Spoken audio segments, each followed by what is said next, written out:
Hello, everyone. Thank you so much for joining us. It's 10 o'clock, so I think we'll go ahead and get started, the first session of the day. Thank you, everyone, so much for joining us. My name is Medha Tare. I'm the Senior Director of Research at the Joan Gans Cooney Center at Sesame Workshop, which is an R&D think tank within the nonprofit Sesame Workshop. And we're very excited to talk to you all today about how we can encourage an equitable participation of all the stakeholders in the creation of EdTech and in the design process. This includes questions like how can funders help foster the ecosystem, what are companies able to do, and what are the benefits, and how can we ensure meaningful participation and experiences for the kids involved. So I'm going to step back and just give a few minutes of context for the conversation, and then we're going to introduce our wonderful panelists and have a conversation. One overarching theme that the Cooney Center has been exploring the last few years is around participatory design. Not only looking at the sort of academic research around this, but how to execute that in practice. Participatory design is a method that focuses on engaging users in the design process. And it has an emphasis on democratic and collaborative relationships between the users and the designers of the technology. We know that developers value this kind of experience with youth and with kids, that it brings value to the product itself and its usability and its engagement and motivation to use it. But we also know that there are barriers to executing that kind of engagement, not only funding and time, but the effort involved, and then where you are in your development cycle as well. How is that information going to be used? So those are some of the questions we're going to talk about today with our panelists. And we just generally are hoping to make sure that we're thinking about all of the stakeholders involved in the design process. So the designers themselves as professionals, the products that they're creating, the kids who are engaged in design, the kids who will use the product at the end, the educators who will use the product in the classroom, and encourage positive outcomes for everybody. So I'm going to just show a quick slide. We are building on an academic tradition. This is figure is from a paper by Alison Druin, who is the founder of the cooperative inquiry method of design. And she was at the University of Maryland for many years and has a slew of folks who graduated from her lab and now run what's called kids teams around the country. The model here is about considering the level at which children can be involved in the technology process, and I'll just sort of walk folks through. So they could be a user after a product is out on the market, and in that case, there's no direct connection with the designer, right? You're getting indirect feedback or indirect user analytics, right? They could be a tester, so when a product is almost out on the market, right before that, you might test your product out with kids and get feedback. Or they could be, and sort of the outer levels of this onion model, as they call it, they could be an informant, which means that they would be in dialogue with designers throughout the design process, and that is a little bit deeper engagement. Or finally, they can be a design partner or a co-design partner where they are engaged throughout the process and they have a sort of meaningful exchange or idea elaboration with the adult designers. And that's sort of the most democratic of all of them and getting to the heart of that co-design goal, right? So the Cooney Center has been exploring sort of how do we engage and how do we encourage that deeper engagement with kids for that more meaningful interaction. And we're excited to talk about all of those things today, how funders can ignite innovation, how educators can be involved and represent those on the ground, and how kids, especially those from underrepresented backgrounds who are typically not involved in these sort of design processes, can be brought into the process. So I would love for our wonderful panelists to take a moment to introduce themselves and also share how they're coming to this work. Sure. Thanks, Medha. And good morning, everyone. It's really nice to be here with you. My name is Maria Janelli. I am the Chief of Staff and Director of Research at the Scratch Foundation. The Scratch Foundation manages and oversees the software that is called Scratch and Scratch Junior. It is free online and offline visual coding that is available to kids around the world. We have a pretty large user base, 100 million kids in the past 15 years. We're growing very rapidly. We're on track to see our next 100 million users in the next 3 years. So kids love Scratch, and it's been really important to us to think about how we include them in the process of creating new features as it unfolds over time. So that's a little bit about me. What's the second part, Medha? How are you coming to this work? So you can, I think.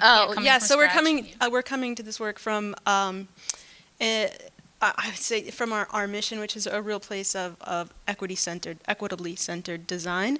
Our users are ages 5 to 16 from every country on the planet, and so it's a little tricky, but it's a real opportunity to think about how we include a lot of diverse voices in the design process. So that's how we come to this work. Hi, everyone. My name is Shayla Cornick. Great to be here with you this morning. I am a project director with Digital Promise, and at Digital Promise, we bring together researchers, educators, developers, and communities to think through how can we bring forth products and resources that support improving the learning experiences of those that are historically and systemically excluded in education.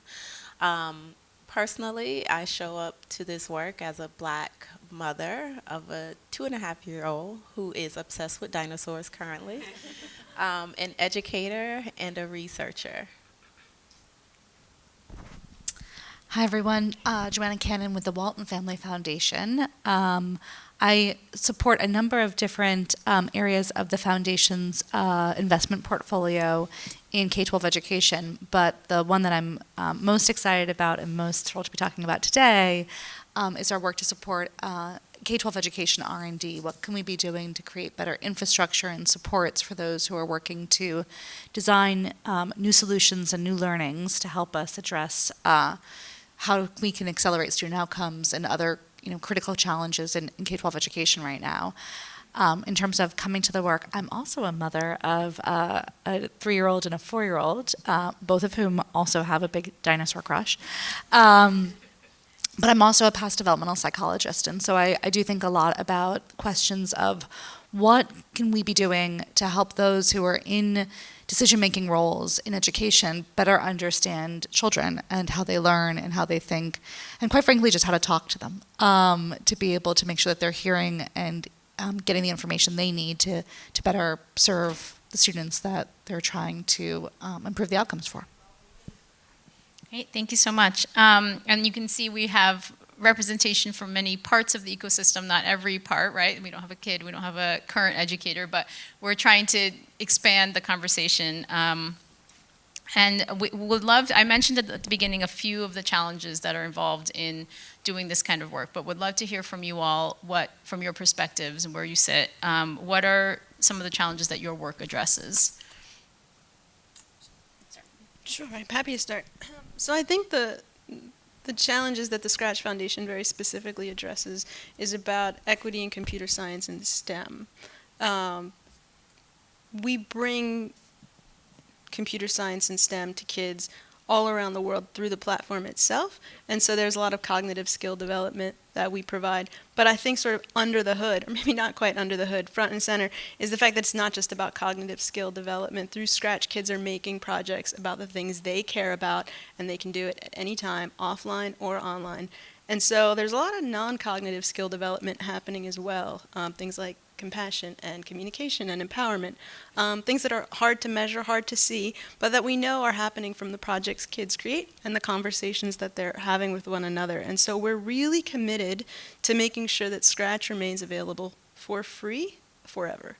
That's our North Star, is making sure that that happens. That's the challenge for us.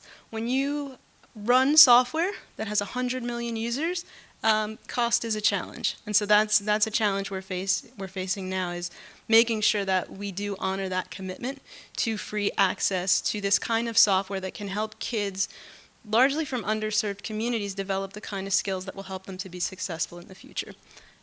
So those are the challenges that we're facing at Scratch. I'll say similarly, we are looking at equity-centered research and development, and how can we design research and products to intentionally meet the needs of Black, Latinx, and high poverty students. In that regard, we look at things like learner variability and educating the community on what learner variability is and how it goes so far beyond, this notion of learning styles, and taking into consideration the context of students and how things like that may impact the way that they learn.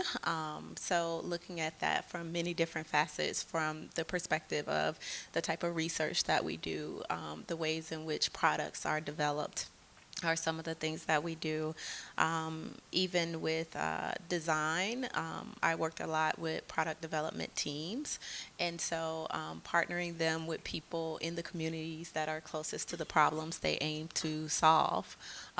So that's one of the things that we also look at, and helping them to acknowledge that that is a form of evidence. The lived experiences of people in those communities are forms of evidence that they should use to inform how they develop products. But essentially, it's all about redesigning education, research, and development to really support underrepresented students. I love that idea of lived experience as evidence. We talk at Scratch about how sometimes it's more important to focus on insight over evidence, and I love that expression. Yeah, I think one of the challenges that we see right now is, the multitude of education technology products and media that is available to schools and educators. It's a shame, honestly, how few of those are utilized well in the classroom to support learning. And so this question of what is the implementation deficit? What's keeping those things from being successful? I think one of, not the only, but one of the main sort of diagnoses of that is that they were designed without context and information about the user. They weren't actually co-designed in a meaningful way, and a lot of things could have been addressed in that design process if they better understand who they were seeking to serve and the context in which they'd be used. And also, I'll say, part of the co-design process is oftentimes co-designing with the people who will be using it, who will actually be using it. It's a mechanism for sort of getting yourself into actual use. So I think that sort of solving for the implementation gap that we're seeing is something that is a challenge that I think what we're here to talk about today can help overcome. The only other thing I would there's a long list, but the second thing I would probably put on the list as a challenge is lack of access to folks who know how to do this well. So I actually don't, I think demand is part of the problem. Maybe people aren't asking for co-design because they don't see it as important as it should be. But I actually think the other thing is that, okay, maybe people are interested, but now I don't know how to do it. I don't know how to do it. I don't have access to the youth that I want to be working with. And so I think, part of what we're trying to help solve for at the foundation is what can we be doing to get more public good out there into the world so that more people who want to be engaged in this process have the resources and tools to do so.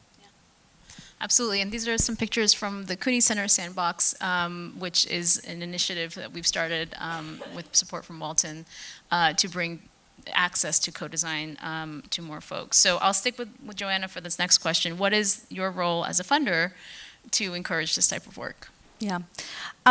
It's really just two things. One thing is, creating the incentives. I think if we're not showing why this is important and why this is a necessity in the education technology design process, then we're not making it something that people need to be paying attention to. And so as a funder, we think a lot about how we can create positive incentives to help make that happen.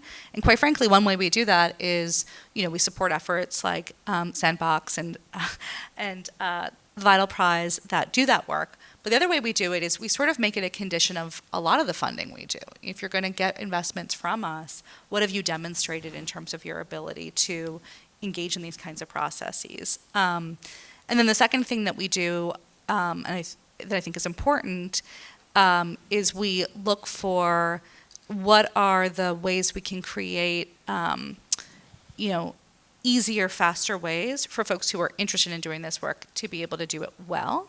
And I think well is important because, quite frankly, a lot of folks, can say, oh, I've done user-centered design for forever. Like, I know what you're talking about.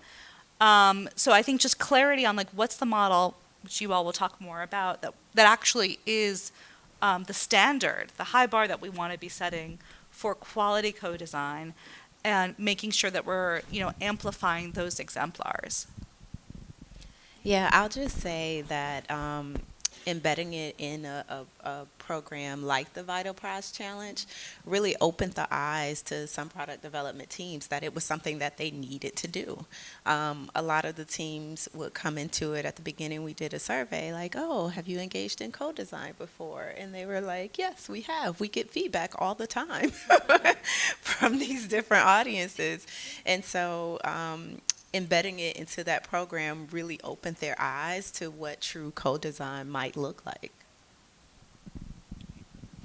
And Maria, as another engager in co-design, how have those practices improved your products? What kind of new ideas have come out that you might not have thought of otherwise?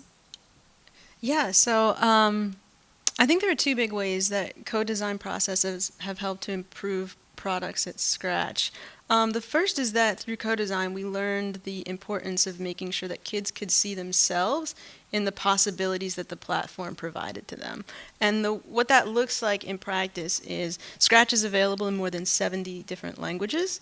And we have a large library of sprites that are what we call sprites, like little icons, that kids can include in their projects. And those sprites are diverse and represent the community of kids that we serve. And they represent different cultures and cuisines and religions.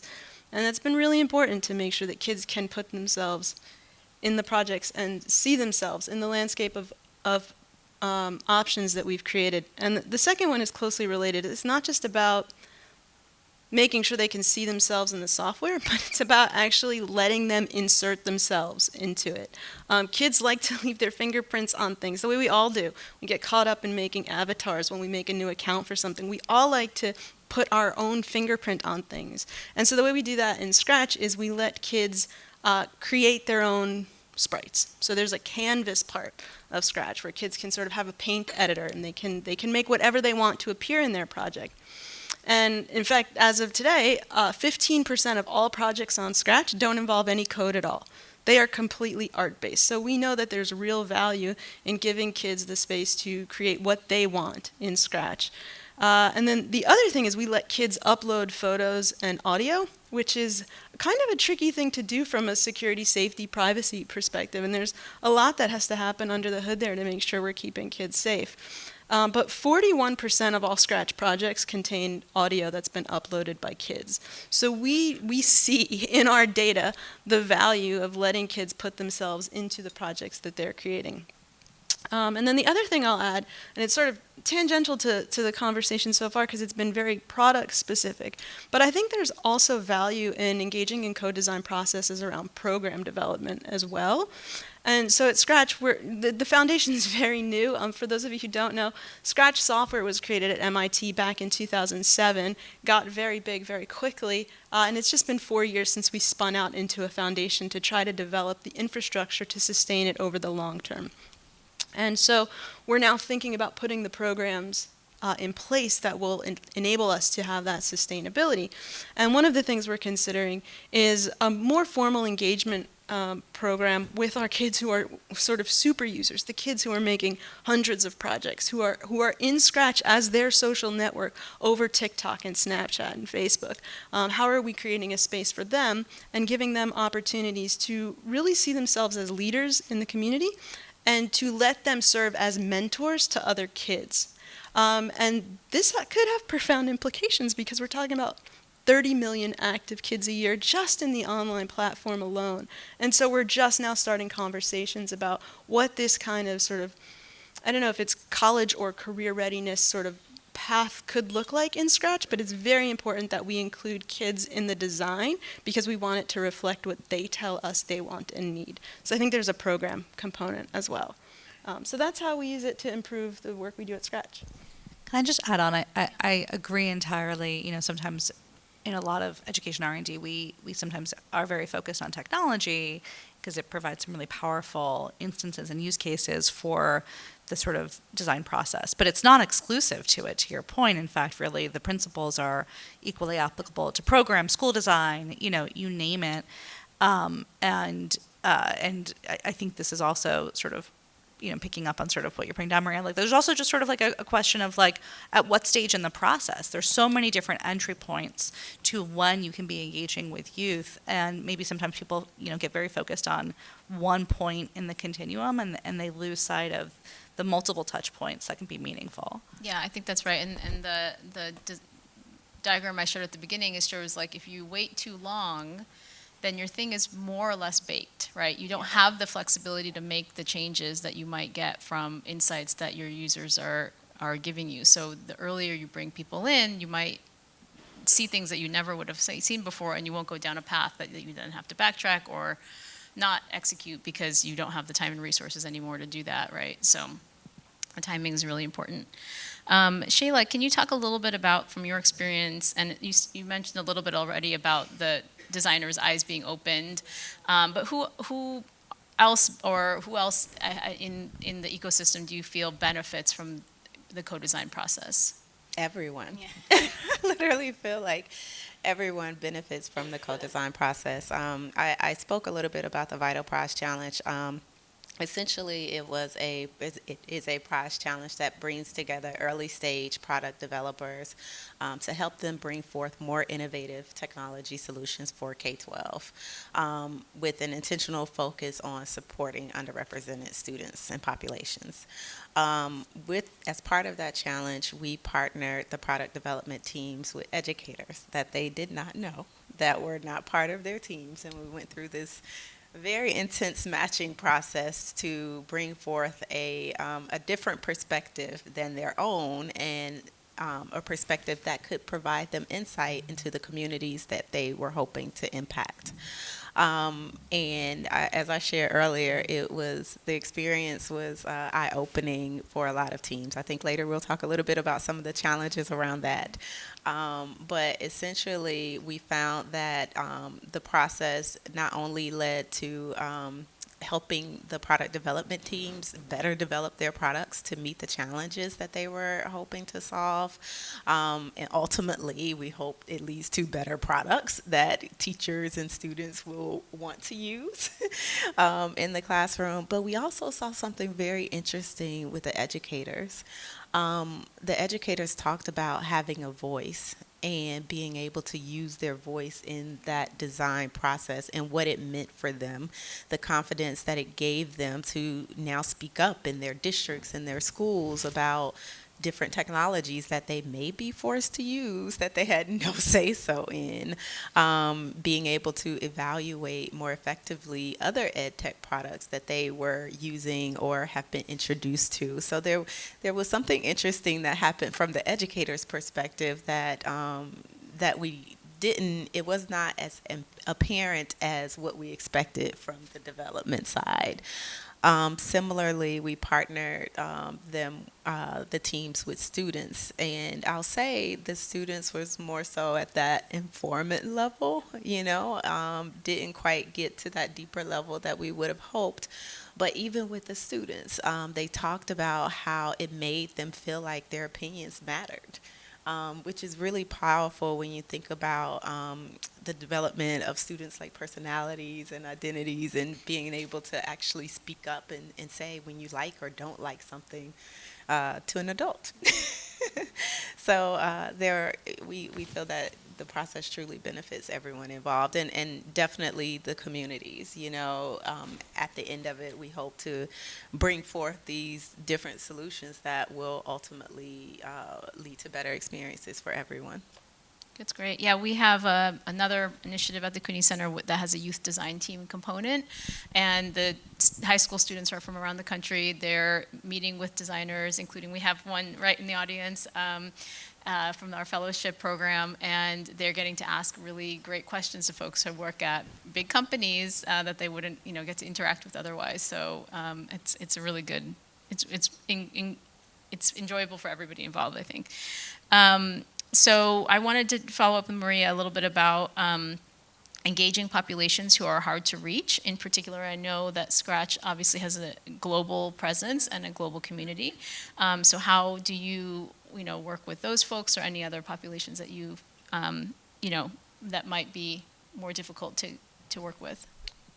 Yeah, so when Scratch was first founded back at MIT in '07, there was a lot of co-design and playtesting that happened in partnership with the Clubhouse Network in the Boston-Cambridge area, but it very quickly became apparent that our users were all outside of that area and we had to include them. And a few years ago, we created a program called the Scratch Education Collaborative, which in just 3 years has grown to a network of educational organizations, 175 educational organizations in 40 countries around the world, who participate in a 2-year cohort experience where they work together to design equitable creative coding resources that are specifically tailored to their community and represents their local needs.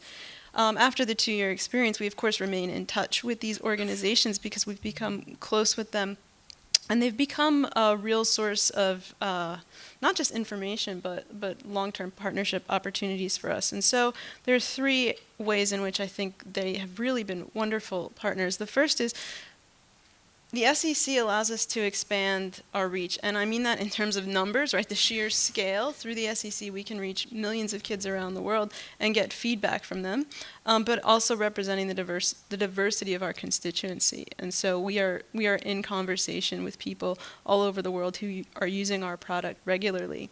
The second is a real luxury. We get close to immediate feedback from these partners, and because there are so many of them now, we don't have to hit the same person or the same organization all the time. We can really spread out when we have questions. We can also send surveys so that we can aggregate responses and get international information about features or programmatic elements that we're considering changing. And then the third thing is it's not really sort of a co-design, it's sort of like the upshot for us, is that we're learning how to better serve our global community at Scratch. We are really careful to make sure we're not just saying this is how you do creative coding or creative learning and putting that out into the world. We know that what we put out into the world has to be modified and adapted for the people who are going to use it, and we don't just want them to modify it and adapt it for themselves. We want them to share that back so we can learn about how to make more modular and flexible resources going forward so that it's easier for them to do their work in the future. So that's how we're reaching hard-to-reach places, is primarily through the Scratch Education Collaborative.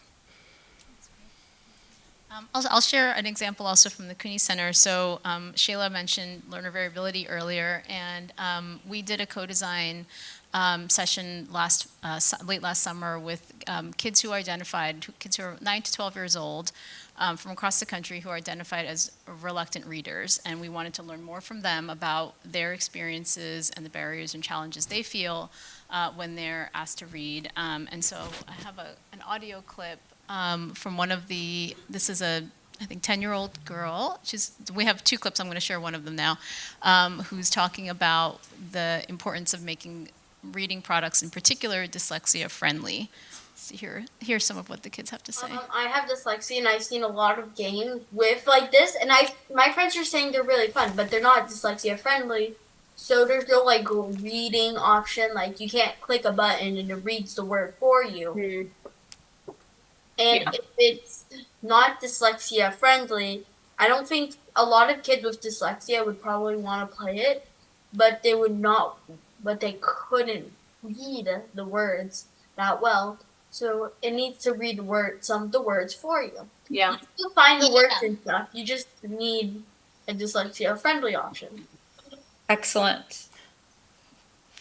And we did these sessions online. The kids didn't know each other, they didn't know us, and they really opened up. The design was that they were helping us design something for another child who doesn't like reading or doesn't feel comfortable reading.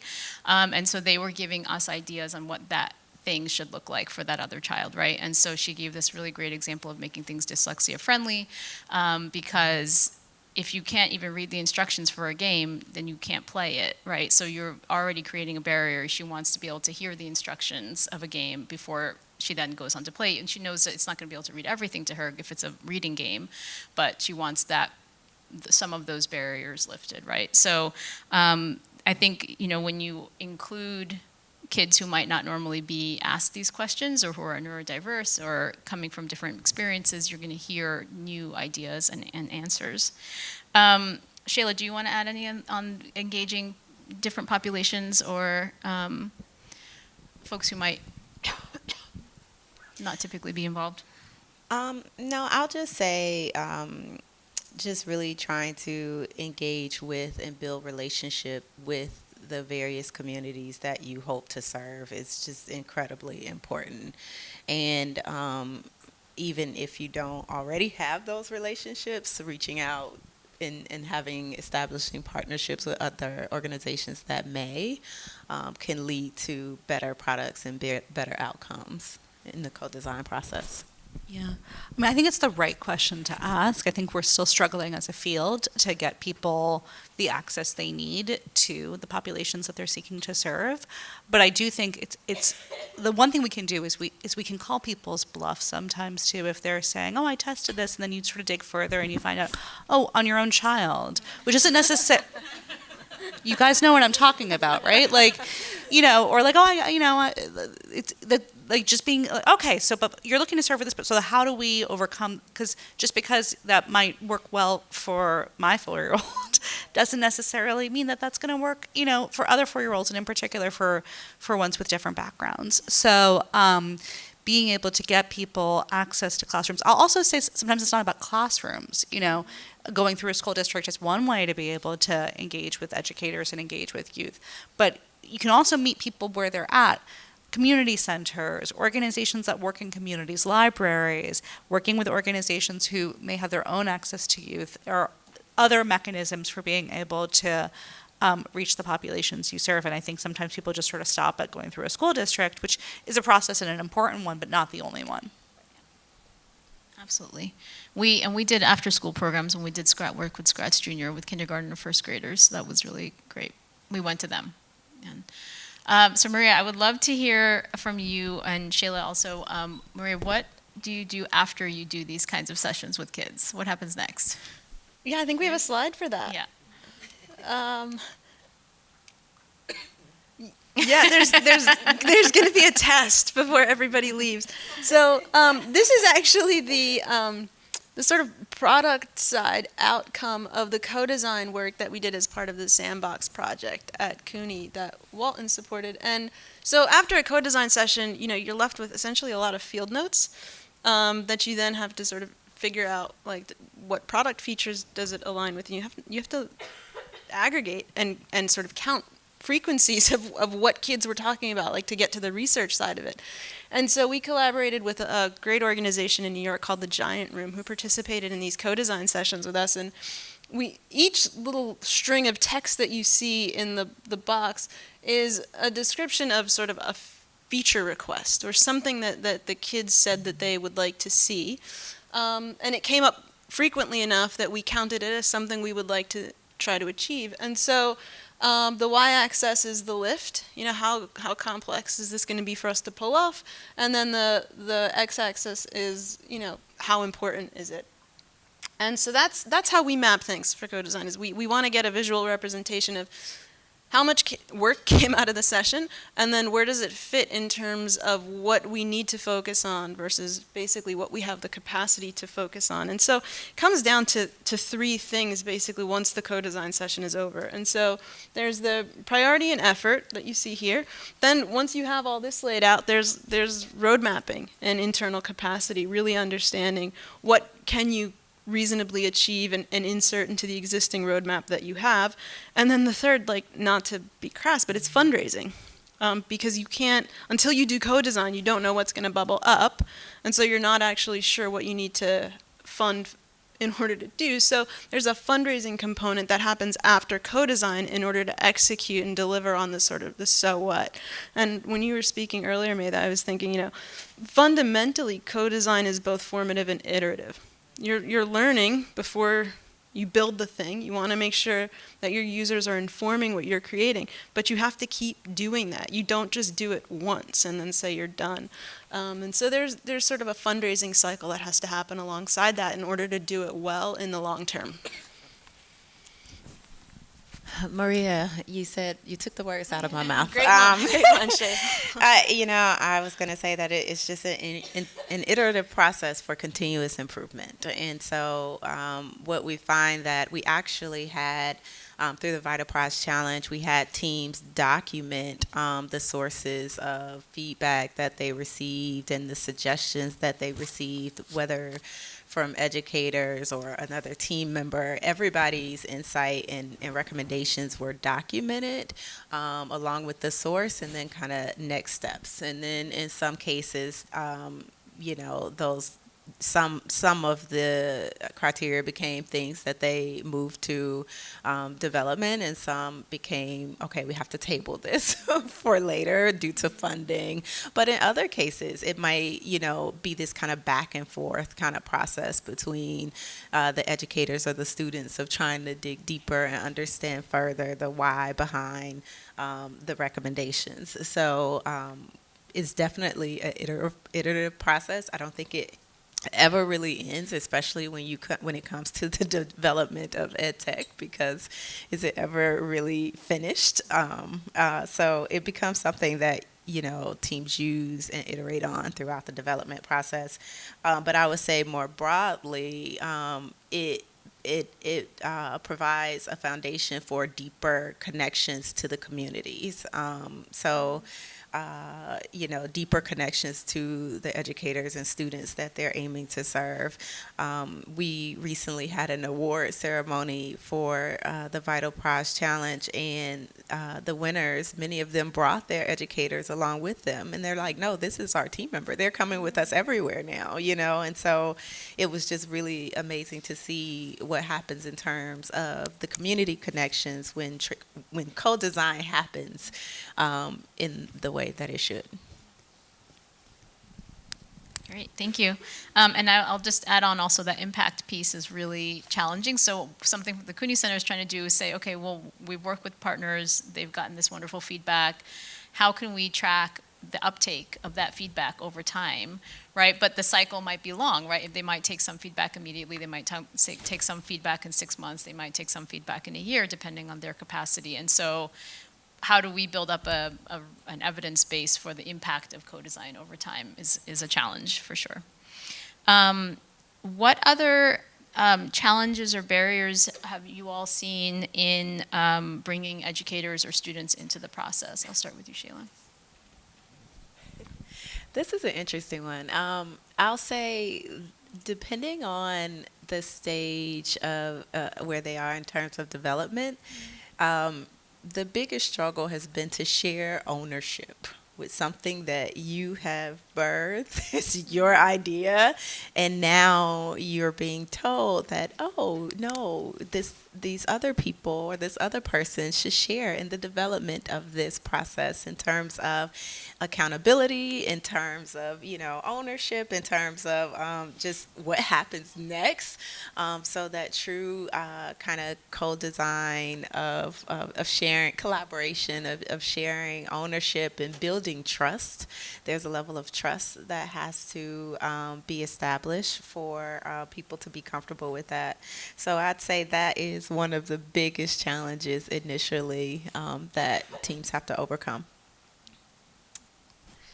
I would say that the challenge for us in the schools context at Scratch is that school is not the same everywhere, and the opportunities kids have at school are not the same everywhere. So we work with schools where every kid has a laptop, and they're online. They have high-speed internet at school, and it's great. But we also work with schools that don't have electricity every day, and it's very different. And so how do you design for all of the kids along that spectrum? I think that's a challenge. I think the opportunity is for us, the other side of the co-design coin is playtesting. So there's inviting kids in to help design something, and then there's like creating a prototype and inviting them back to test it. And that can be a lot of fun too. And it creates opportunities where you can incorporate different kinds of feedback and engagement with young people along the way. It's challenging to do asynchronously and remotely and in person, and we try to do all of it. We're not perfect at it, but I think that's the opportunity side is is pairing the play testing with the co-design? Maria, it's interesting that you bring up the idea of doing this remotely, because I'll say another challenge with that is making sure there's space for everyone to equally share their voices and opinions. And sometimes, even whether it's in person or remote, you may have people that tend to dominate the conversation. So we found that it's important to have processes in place that allow for sharing of ideas and perspectives from everyone. I think another challenge can be like logistical, right? Like something like, it sounds simple, but parental consent to participate in these kinds of activities. Like, do you record? Do you not record? How do you safely and securely store all of the files that have any PII associated with them whatsoever? How do you anonymize all that data when you're actually using it with your team? There's a logistic component to this that I don't think we talk about often, but is really important to keep in mind.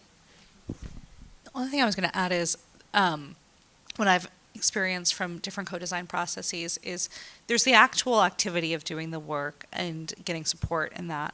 But there's also the coaching that lives alongside that to understand like the process, to understand the intent, to follow through on the engagement, to really have the sort of, okay, I did that, now what do I do?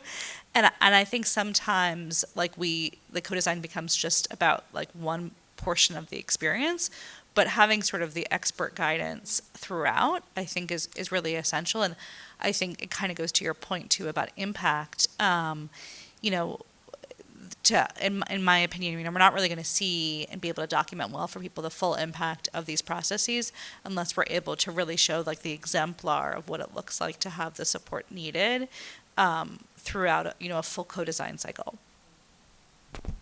Yes, agreed with all of that. So we have a couple minutes left.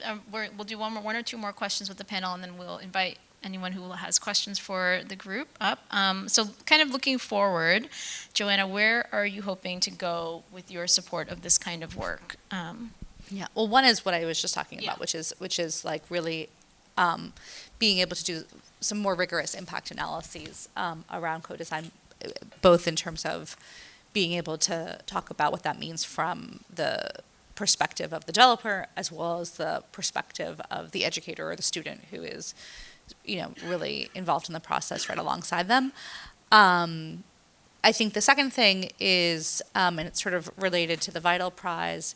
The Vital Prize was an effort that was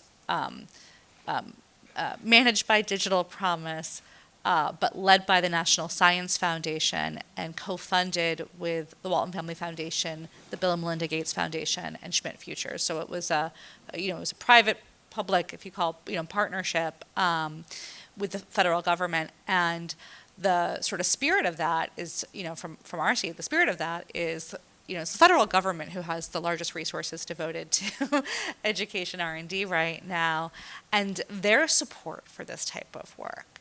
That's the kind of signal to be sending to the field, both from a perspective of what matters, but also, just from like a money and resource allocation perspective.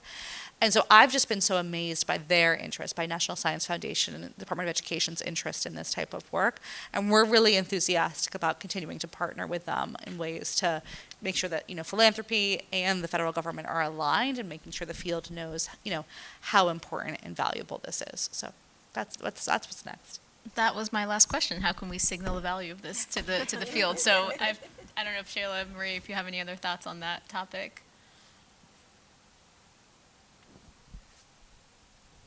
I think we need to tell the story more. And that's on organizations like Scratch to do a better job of sharing how we're doing this. Because I think a lot of it sort of happens behind the scenes, and it can be easy to just take for granted that it becomes part of our process. And so communicating that more regularly is an explicit signal that we're taking it seriously because it is valuable. Yeah, I just ditto what Maria says. Definitely telling the stories. What you all did with the Vital Prize Challenge has been life-changing for a number. a number of people involved. Definitely the communities, definitely the product development teams, and most certainly what they were able to create as part of that experience. And I think telling those stories would be incredibly important for informing like the broader field. So. On that note, we have a link here which has links to all of our organizations, as well as examples and stories from the CUNY Center Sandbox with the Scratch, with other partners. So you can see some of how this actually plays out in life. There's blog posts, there's kind of like these 2-pagers that show a summary of the findings and recommendations, so examples of the kinds of things that actually came out of the co-design sessions that the product partners would move forward with. So please check out, and there's an interest form there as well if you're interested in working with us at any point. So I'll invite questions. If there's a mic set up, if you're able to head to it so everyone can hear. Thank you. Hi, thanks for this. This has been great. So let's say I'm like an early stage EdTech company, because I am an early stage EdTech. How do you go about convincing like a teacher or even like a school to partner with you, especially when you may not have a connection to a legitimizing organization like MIT Media Lab or Walton Family Foundation or Digital Promise or some of those big names? Sure, yeah. I mean, I think co-design can happen in any environment with folks who will be using, in the category of folks who will be using the product, right? So it doesn't have to be through a school. Like I said, we did for Scratch, we worked with an after-school program in Harlem, so we went there. It wasn't during the school day, because school hours are precious, right? So schools are rightly reluctant to use that time necessarily for this. But those are the kinds of people we wanted involved, so we found them in a different way. We've also done it as Maria mentioned, we worked with the Giant Room, which is a maker space in New York City.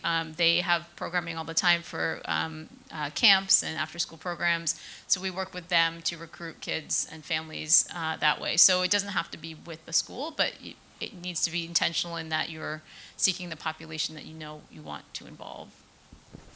And I'll just add, a lot of the organizations here do work to try to at least put out some resources and information for folks, as well as work directly with entrepreneurs such as yourself. So Sandbox, Digital Promise has some great resources. We're a funder of a competition called the Tools Competition, run by the Learning Agency, that has some great resources for entrepreneurs seeking to do this type of work. Hi, everybody. Thank you so much. This is a great conversation. I'm Lisa Guernsey. I direct the Learning Sciences Exchange program at New America, and we have fellows who come from EdTech design as well as the science of learning. Several of them right now are working on projects where there's co-design with children involved. But some of the questions that are coming up surround parent consent, certainly, but also kind of compensation for time and credit. And maybe this is partly a way to think about other ways of answering the question from our previous person who came up with the question, because I'm just wondering how to ensure that teachers, if they're involved, or families, if they're involved, feel like they're valued for more than just their ideas at the beginning. So thanks. I mean, Vital Prize compensated teachers for their time. That was actually an explicit part of the budget. And I know that when the funders got it, and I guess this is unfortunate, it was new and unusual for us. We don't do enough of that, and I think it's a great question. And in that case, it was a pretty explicit compensation. I mean, but there are other forms of in-kind contributions too that obviously can make a difference. And I think folks need to get creative about it and think about the partnerships that they might have with organizations who are supporting them. Community centers have other ways of sort of compensating. Sometimes it's also like, trying to think of like we do some work with parents, and sometimes the key thing is childcare. You know, if you want some of time from a parent, you need to create childcare opportunities for them so that they can talk to you. So, you know, being self-aware of who your audience is and the things that would make a difference to them. We've paid the students who participated in ours, the co-design sessions that I mentioned earlier. You know, the kids came for 2 nights, an hour and a half each night, and so they got $50 for that in the form of a gift card. The youth design team that we have right now, we're paying them for their time. And also in terms of parent consent, we've been very transparent. So the parents will sign a media release, but even with that, we don't reveal the kids' names. You know, like in the reports we've written for that, with the younger kids in particular, we've anonymized their names and everything. So just, I think transparency in how you're using the data, how, you know, what's going to happen with that information is important. Yeah, at Scratch I can say that, so this Scratch Education Collaborative and all of our work up to now has been philanthropically supported, but through the SEC in particular, we make sure that funds we receive for that program allow us to do pass-through funding to the organization so they can apply for subgrants, so we sort of pay it forward that way. But sort of the other side of that coin is that we do work with countries, with organizations in countries where they can't accept money from the United States, whether it's because they don't have the kind of bank account set up that we need in order to process a wire transfer, or we can't navigate the currency exchange. And so we have to be creative about what other resources might this organization need that we can support directly that isn't money. And so there are creative approaches to that we've explored. Hi everyone. Thanks so much for this session. As a former engineer, I'm still an engineer, but I would first of all appreciate the panel here because you rarely see women in a panel like this. So thanks for putting together this. I run a local nonprofit here in Austin, and we are committed to building storytellers and also creating content and resources which is diverse. So one of my questions that, as I was listening to this conversation, was I'll start with a story. About 10 or 15 years ago actually, I was in an after-school program teaching, and I asked a child who was super interested in cricket, which is like soccer in India, and I asked him, so what do you need to do if you want to be like a cricket player when you grow up? And this is an 8-year-old. And he told me with a lot of thought that he wants to learn English because that's what it requires for him to be a sports player. And the reason I'm sharing this story is that sometimes when we co-create with kids, and that's how we build our content as well, they might not see the systemic implicit biases around them. Because even as a child, when I was growing up reading in urban India, I wrote a book where the lead characters were Ben and Christina, where I didn't know any Ben and Christina because I thought that's what lead characters are called, because that's what I was reading. So what I'm trying to say here is technology has different components of it. I mean, there's delivery, there's implementation, but there's also something that, if anyone programs knows this, that, you know, garbage in, garbage out. So sometimes when kids don't know this, sometimes when the content itself may not have that quality of recognizing a bias, which most technology then sort of spits out. How can a grassroots organization like ours, which is like a 1-year-old nonprofit, how can we partner with organizations or funders to sort of bring this problem to the front and be able to work together? Because my child didn't want to believe Indian festivals existed. He's 4. He didn't want to believe it because he thought there's only Halloween and Thanksgiving because that's what he's hearing. So he's not going to give a feedback to someone saying, hey, you didn't include this, because he thinks he's going to go by what his peers are saying. Yeah, go ahead. I'll just say one thing, which is that one of the things that we are trying to do research on in our work is what do the kids who are participating in the design process understand about design thinking, and also the impact they can have on the technology that's created for them, right? So that being part of the process is opening their eyes to the fact that technology is all created by other people, right? And if you're taking into account my ideas, then now my ideas are part of this thing that other people will see. So even just that metacognition about the design process will hopefully illuminate the kind of biases that can exist. Once you know, oh, this technology was all created by this set of people that don't look like me, then that's going to be a problem, right? So involving kids in the process from 8 years up, I think they start to understand that, oh, now I understand how it's made, right? I'll say with the Vital Prize Challenge, we were intentional about sending a message that this challenge is open. We wanted everyone to see themselves in this challenge. We wanted everyone to feel comfortable applying for this challenge and feeling like they really had an opportunity to receive the support and resources that the challenge would provide. So from the application process to the language that we use for recruitment, we really encourage diverse communities to apply for and participate in that project. And I feel like if you I think there's a link to the winners. I was there. Even in looking at the winners, you see that this challenge did something different for the field, and I think those types of opportunities could really kind of support some of the things that you're saying and helping to create products and technology that is more inclusive of a variety of experiences and perspectives. Another project that I'm working on, we are working with the English Language Success Forum and looking at some of their standards and connecting that with the development of product features and trying to understand how can these better inform the development of products. So I think even kind of looking at some of those standards would also help in that process. I would just add, in terms of like partnering with people for help as your organization grows, museums, libraries, and research centers at universities are great starting points. Hi, thank you all for this panel. My name is Vero, and I'm the founder of Bilingual Generation. And I'm glad you mentioned the English Learners Success Forum, because I think this is going to build off of that. I work with a lot of multilingual families, multilingual educators. There's over 5 million emergent multilingual learners in the US, and it's the fastest growing student population. There is an overwhelming frustration with the lack of high quality materials in languages other than English.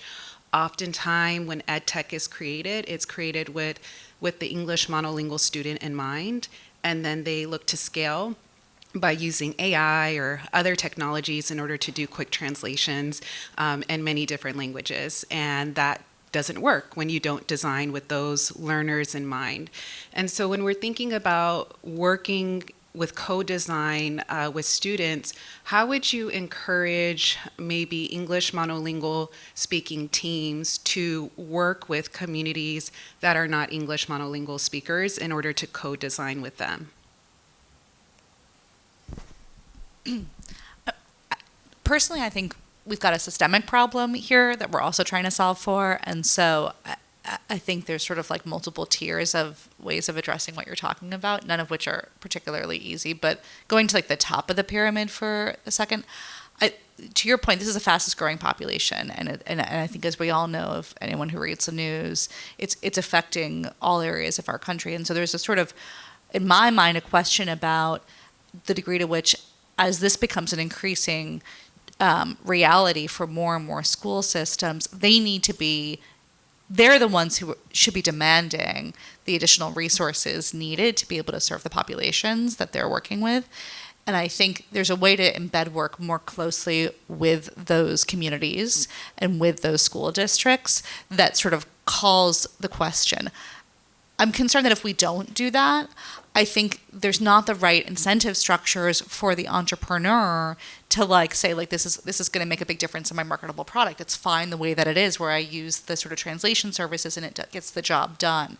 And so I think it's a both and, and certainly from the entrepreneur perspective who's trying to develop something, the best things that we can do is encouraging them to say, all right, you've tested this with a monolingual audience, now try to work with a different audience and understand the difference, understand that and sort of have more exemplars in the field of why that makes a difference. Because I totally agree with you. I think as AI increasingly becomes available for folks, that's their answer. Mm-hmm.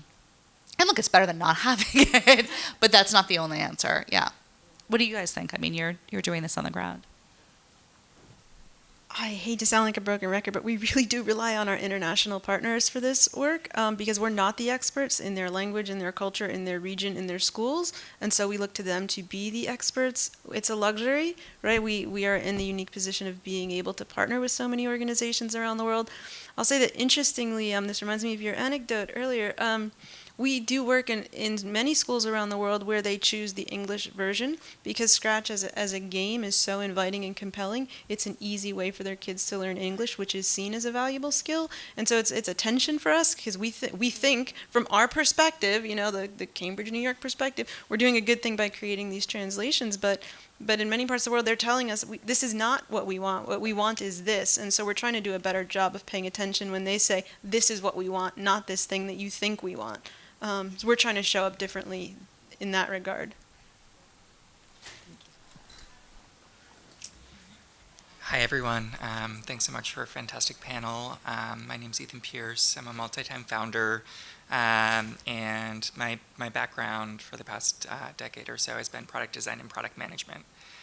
Spent most of my career earlier on in fintech and e-commerce and things outside of education.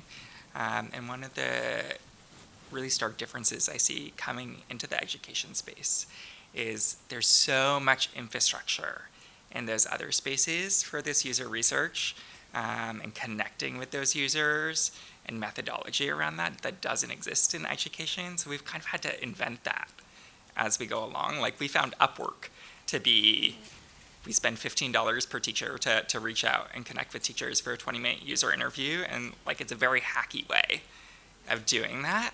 But there aren't all of these sort of tools and platforms for that connection that are education specific, but it seems like there's a huge need and market for that. So I'm just curious if you're seeing organizations starting to step up to fill that gap, if that's something that you want to see, and maybe if you have any insights why that hasn't happened. I definitely say that I see organizations stepping up to fill that gap. So at Digital Promise, we have a League of Innovative Schools or League of Innovative Students where we start to bring together different kind of communities to support the development process in different ways. But that's at Digital Promise. I've seen other organizations such as the Cooney Center and Character Lab and a number of other organizations do that from a student perspective. So I am starting to see it, but it's still not. It's still kind of on a smaller scale. Patchwork. Yeah. Yeah, I don't think I know of any sort of national efforts to do this, but we are, as Shayla said, trying to bring more attention to the topic and the need for these resources and connections across different, areas. I think the challenge is finding the right students for the right projects too, right? People sort of think, oh, I need a set of 8 to 10-year-olds who are neurodiverse and geographically diverse. I'm like, okay, well, how we can't just like snap our fingers and create a pool of children, So yeah, I think it's an interesting question. You want it to be an organic, meaningful relationship too, as much as possible. So I think we're out of time. Thank you so much for, we can chat after if that's okay, yeah. Thank you so much for everyone who attended. We really appreciate your time. And thank you to our wonderful panelists as well.